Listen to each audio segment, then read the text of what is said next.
आपण मैंने किछि दिन पूर्व देखी खोर्धा स्टेशन ले गोटे ट्रेन को अटका जाइथिला पाखापाखि घंटे। कारण कौन? कारण थिला जे ता भितरे गो चालान होउतला। विगत 4 दिन हब गोरक्षक भाई माने राजधानी उपरे अनशन आमरण अनशन करी बसिचंती।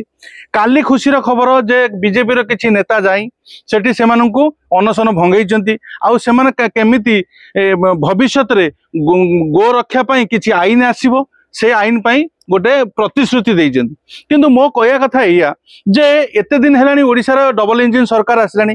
बीजेपी हिंदुत्व को लेकिन राजनीति करुच्ची, किंतु हिंदू भाई माने हिंदू गोरक्षक माने निज जीवन को प्राण को बाजी लगई से माने सबु बेले हरास होउचंती, सबु बेले संघर्ष रे निज जीवन को खेताक्त करूचंती।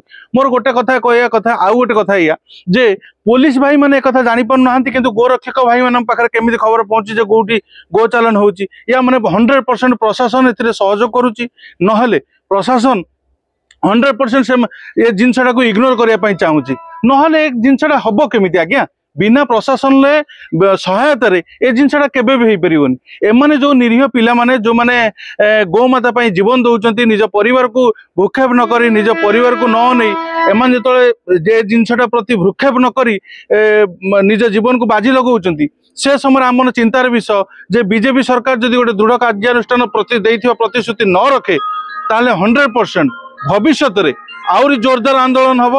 आउ एई भाई माने राजरास्ता रे आउरी छिड़ा हेबे। गो माता की जय, जय जगन्नाथ।